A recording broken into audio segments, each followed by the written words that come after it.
Welcome back, everybody. We're embarking on a deep dive today into my experiments with truth, the autobiography of Mahatma Gandhi. Fascinating figure. Oh, absolutely. For this deep dive, we'll be focusing specifically on part one of the book, which you've generously provided to us. And we'll be exploring those early years that really shaped Gandhi, his childhood, his influences, really laying the groundwork for the incredible journey he had. It's amazing to think how these seemingly ordinary moments from early in our lives can really set the stage for something extraordinary. And with Gandhi, those early influences are particularly interesting. Yeah, absolutely.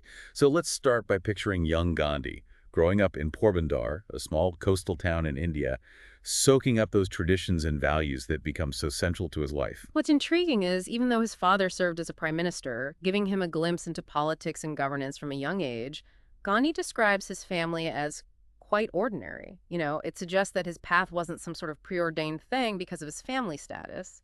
Right, exactly. It makes you wonder then, what were those less obvious, maybe subtler forces that shaped him?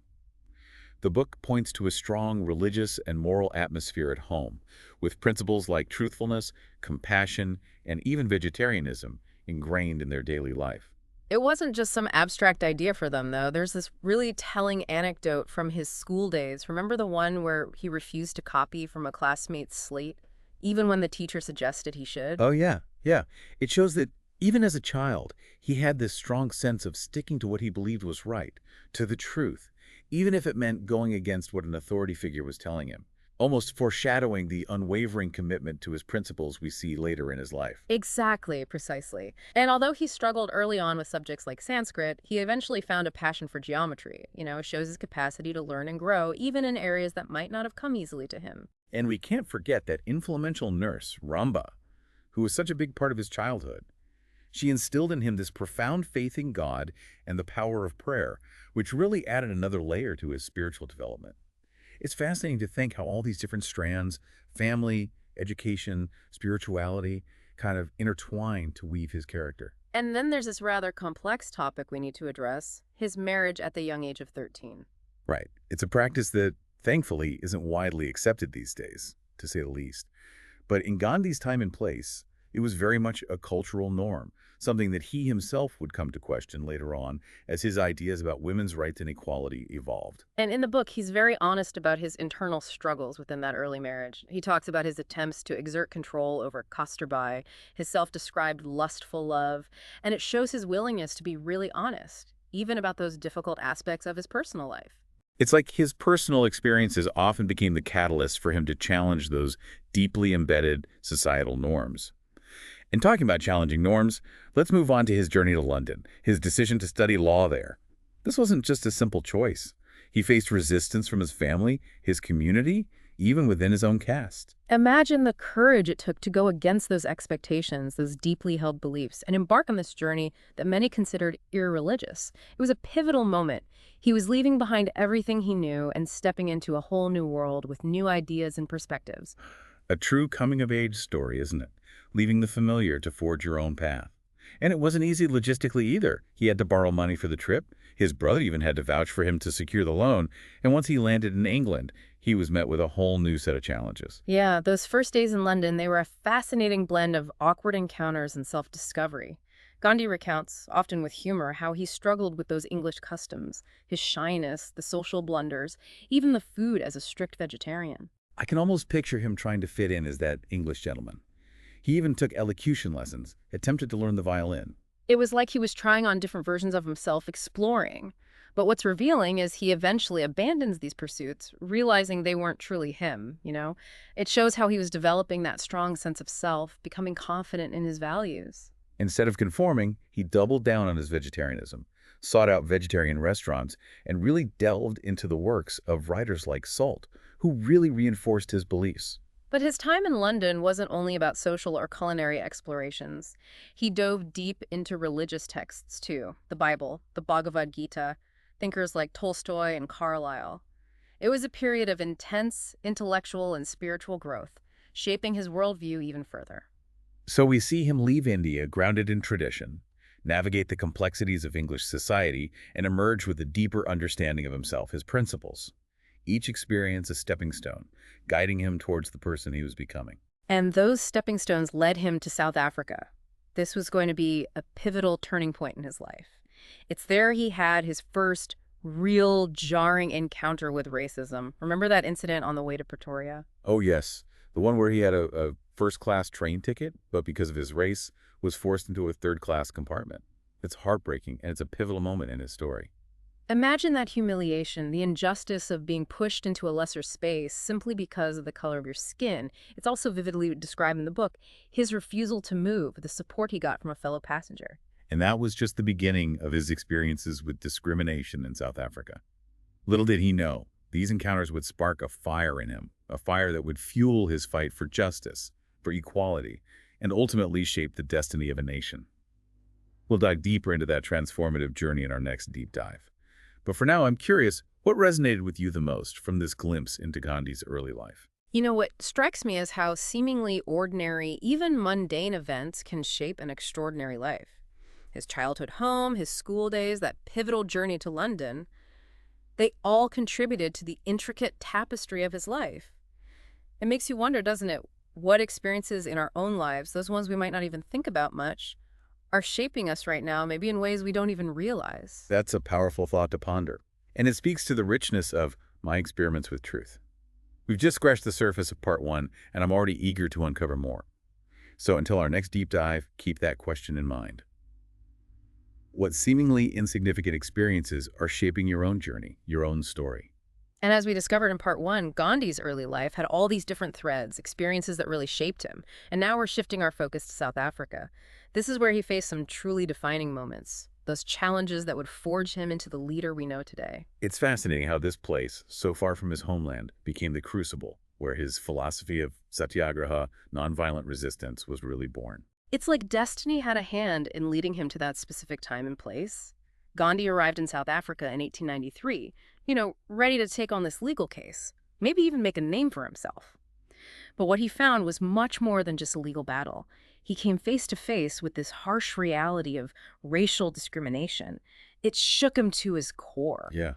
The racism he encountered on that journey to Pretoria was just a glimpse of what was to come, being labeled a coolie, the insults, the threats, all just for being Indian. It's hard to grasp the level of prejudice he had to deal with on a daily basis. This was a time when the very idea of racial equality was barely even a whisper. And his experiences in South Africa, they were this harsh wake-up call to the deep-rooted injustices that were so embedded in society. It would have been so easy to just succumb to anger and bitterness. But Gandhi did something different. He took those emotions and turned them into something constructive. He didn't simply react. He responded with this determination to dismantle that system that fuels such inequality. Right. Instead of going back to the comfort of India, he chose to stay and fight for the rights of his fellow Indians in South Africa. It speaks volumes about his dedication to justice, no matter the personal risk. So how did he start to challenge this deeply ingrained system of oppression? Did he immediately launch into these massive protests? No, his initial steps were more about laying the foundation for change. He understood the strength of unity. One of his early moves was helping to establish the Natal Indian Congress, an organization dedicated to advocating for the rights of Indians in that province. He knew that strength came from collective action, giving a voice to those who had been silenced. Exactly. But he didn't stop at legal battles and organizations. He focused on raising awareness, educating people about the injustices faced by Indians. He wanted to shift public opinion. And to do that, he even started a newspaper, Indian Opinion. He wanted to give them a platform, a place to amplify their voices, and also to share his own evolving ideas. Wait, Gandhi was a journalist too. That's something most people probably don't know about him.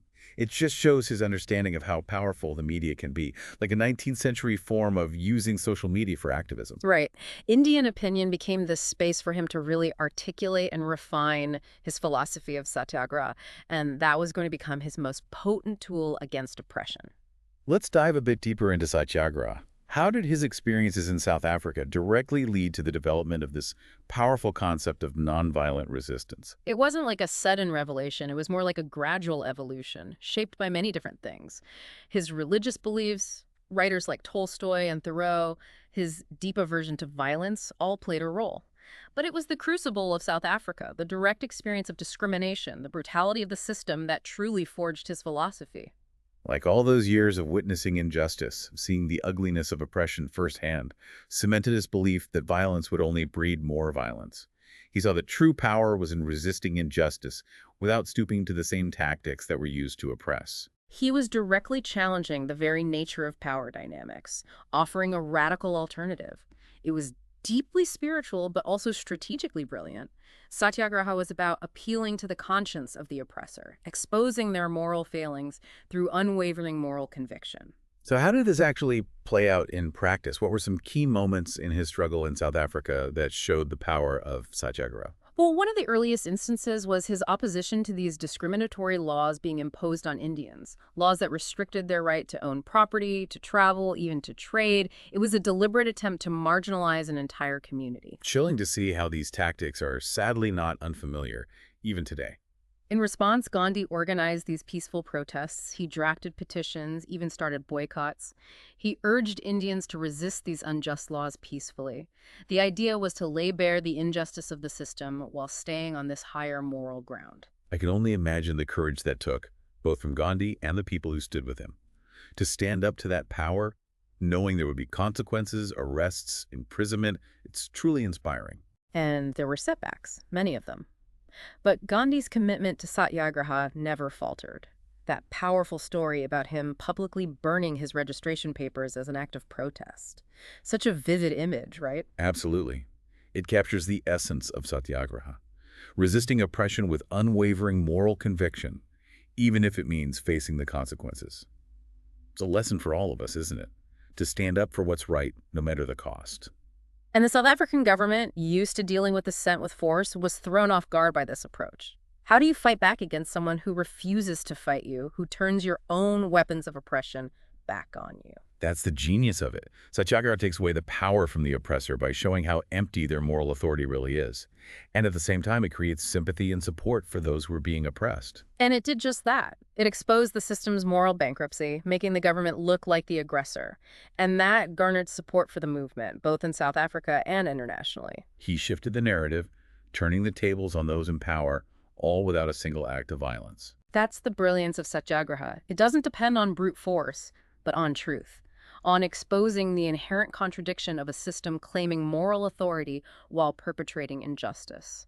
So did Satyagraha actually work in South Africa? Did he achieve actual victories? It's a beautiful philosophy, but did it bring real change? It did. It was a long and difficult struggle, of course, full of setbacks and disappointments. But through that persistent nonviolent resistance, they did achieve real, tangible gains. Some discriminatory laws were repealed, some were modified, and the government was forced to acknowledge, at least to some degree, the rights of the Indian community living there. It shows that even when faced with these seemingly impossible hurdles, persistent nonviolent resistance can make a difference. It can chip away at those walls of injustice. It's a story that gives hope, isn't it? That even our small acts of resistance, if they're grounded in truth and justice, can contribute to a bigger movement for change. Gandhi's time in South Africa, it was this intense period of growth, personal and philosophical. He honed his leadership, refined his ideas, solidified his belief in the power of nonviolence. It was a transformation that prepared him for an even bigger challenge, leading India to freedom. Welcome back to our final deep dive into my experiments with truth. It's been quite a journey, hasn't it? We've traced Gandhi's early influences, seen how South Africa shaped his philosophy, and now we've arrived at 1915, his return to India. After more than 2 decades away, he returns, not just as a lawyer, but as a seasoned activist. His principles tested and refined. But India presented a completely different challenge. This vast, complex nation under British colonial rule. It must have felt daunting. Imagine coming back to a country you left as a young man, now with this immense responsibility of leading it to freedom. Where do you even start? Gandhi didn't just jump into action, though, did he? Instead, he takes this time to listen and learn. Traveling across India, immersing himself in the lives of everyday people, he really wanted to understand the heart of the nation. Such a display of humility. Not imposing his vision, but seeking to understand the collective vision of the people he hoped to lead. And it's during this time that he sets up his ashrams, these communities built around simple living, self-sufficiency, that pursuit of truth. They became centers for learning or experimenting, attracting people from all walks of life, drawn to this message of self-reliance and spiritual growth. It's fascinating how he blends these different elements, Spiritual practice, social activism, political strategy. Was this a deliberate choice, or did it just kind of naturally evolve? For Gandhi, it was all intertwined. He saw the fight for freedom as this moral and spiritual battle, not just political. True liberation, he believed, meant rejecting those colonial values, rediscovering India's heritage, and a commitment to self-purification, both individually and as a nation. So how did that translate into action? How did he go from contemplation to actually mobilizing a movement? The Champaran Satyagraha in 1917, that's a perfect example. Gandhi goes to this region in Bihar where indigo farmers were being exploited by British planters, listens to their grievances, organizes a nonviolent campaign, and forces the British to give in to the farmers' demands. A perfect illustration of Satyagraha in action. But could it work on a larger scale? A national scale? Champaran was a turning point. It showed Satyagraha could ignite real change. And it emboldened Gandhi, it inspired others, led to more campaigns like the Kheda Satyagraha against unfair taxes and the Ahmedabad millworkers' strike for better pay. It's almost like each campaign was a step in the process, a way to refine his approach, to expand his influence, drawing more people to his cause. Right. By the early 1920s, he was this national figure, his leadership mobilizing millions of Indians who yearned for freedom. And that leads us to the non-cooperation movement in 1920. This is a huge turning point in the Indian independence movement. The call for a nationwide boycott of British institutions, goods, everything. It was a bold move. What was the reaction? Oh, it was overwhelming. Students left their schools, lawyers boycotted the courts, people from every walk of life participating in peaceful protests. The sheer magnitude of it all, it truly shook the foundations of British rule. What an incredible time it must have been to witness that collective power of a nation rising up. But it wasn't without its struggles, though. There were instances of violence. And in 1922, after a clash in Charichara, Gandhi makes this difficult choice. He calls off the entire movement. Really? Why? He felt that it was deviating from the core principle of nonviolence, and he refused to budge on that. Shows his integrity, his unwavering commitment to his ideals. He was willing to risk losing that momentum rather than compromise his principles. And what's remarkable is his moral authority, it didn't diminish. People understood. They continued to trust him as their leader. And Gandhi's leadership wasn't just about politics. He challenged social norms, advocated for Hindu-Muslim unity, fought for the rights of the untouchables, the lowest caste in Indian society. He understood that real freedom wasn't just about political independence. It meant tackling the inequalities and divisions within Indian society itself. His vision, it was revolutionary. He wanted to liberate India not just from British rule, but from those shackles of prejudice and discrimination that held so many people back. So as we close out this deep dive into my experiments with truth, what's the core of his legacy? What should our listeners really take away from this exploration? Well, I think Gandhi's story is a powerful reminder.